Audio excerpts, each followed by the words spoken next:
අයිබෝවන් අද මාතෘකාව බාහිරකරණය.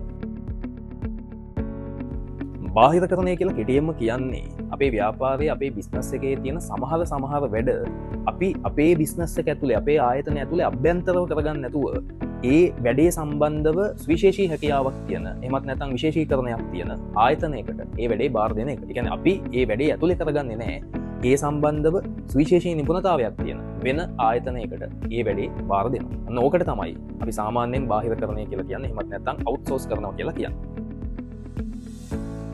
දැන් මෙහෙම මේ බාහිරකරණය කියන මාතෘකාව උසස් පෙළට වැදගත්. උසස් පෙළට වැදගත්. ඒකට හේතුව තමයි දැන් මේ මගේ අතේ තියෙනවා 2023 A level paper එක.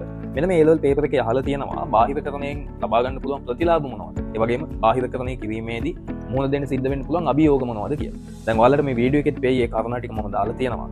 බාහිරකරණයෙන් ලබා ගන්න පුළුවන් ප්‍රතිලාභ තමයි ආයතනයේ කාර්යක්ෂමතාව වැඩි වෙනවා, සේවක අවශ්‍යතාවම වෙනවා, අය අපි පිටින්න කරගන්න. ඊළඟට හදිසි ඇනවුම් මිටු කිරීමේදී වඩාත් යෝග්‍ය වෙනවා. හදිසි ඇනවුම් මිටු කරද්දී අපිට එන වඩාත් ඉක්මනින් ඒ දේවල් කරන්න වෙනවා. ඒකට බාහිර ආයතනයක සපෝට් එක ගන්න එක ඇත්තටම ඵලදායි. ඒ වගේම තියෙන කාලය ඉතිරි වෙනවා. ඒ වගේ වාසි ටිකක් තියෙනවා, ප්‍රතිලාභ ටිකක් තියෙනවා. ඒකට ඒවා ඔයාලට බලන්න පුළුවන් වීඩියෝ එකේ අපි ඇටච් කරලා තියෙනවා.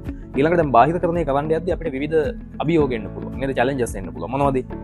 අභ්‍යන්තර සේවකයන් අධෛර්යමත් වෙනවා. මොකද අභ්‍යන්තර සේවකයෝ හිතන්න පුළුවන් මේ අපිට මේ වැඩේ කරන්න පුළුවන්කම තියෙද්දි ඇයි මේ පිට අයට දීලා මේක කරන්නේ? ඔන්න ඔය වගේ අභියෝග එන්න පුළුවන්. ඊට පස්සේ ආයතනයේ අගනාකම් නොසලකීම. ඒ කියන්නේ බාහිර කෙනෙක් බාහිර ආයතනයක් අපේ ආයතනයේ අභ්‍යන්තර වැඩක් කරද්දී එයාලා අපේ ආයතනය ඇතුලේ අපේ අගනාකම් වටිනාකම් නේද? අපේ ඇතුලේ තියෙන උපසංස්කෘති ගැන එහෙම ලොකුවට හිතන්නේ නැහැ. මොකද එයාලා අපේ ආයතනය ඇතුලේ අය නොවෙන හින්දා. ඒකට ඒකත් අභියෝගයක්. ඊට පස්සේ ගුණත්වයේ පිළිබඳ ගැටලු ඇති වෙන්න පුළුවන්. දැන් බාහිරින් වැඩක් කරගද්දී අපිට ෂුවර් නෑනේ ඇත්තටම ගත්තොත් එයාලගේ ක්වොලිටි එක සම්බන්ධව 100% අපිට ෂුවර් නෑ. ඒක නිකන් අර අපි ගෙදර කෑම එකක් හදද්දී අපි ගෙදර වෙද්දී ඒකේ ගුණත්වය ගැන අපිට ෂුවර් නේ. හැබැයි අපි පිට කඩේකින් කෑම එකක් ගද්දී අපිට ඒක 100% ෂුවර් නෑ නේ ක්වොලිටි එක ගැන. අන්න ඒ වගේ අභියෝගයක් තියෙනවා. අන්න ඒ වගේ අභියෝග ටිකකුත් තියෙනවා. ඔයාලට මේ වීඩියෝ එක ඇටච් කරලා තියෙනවා බලන්න පුළුවන්.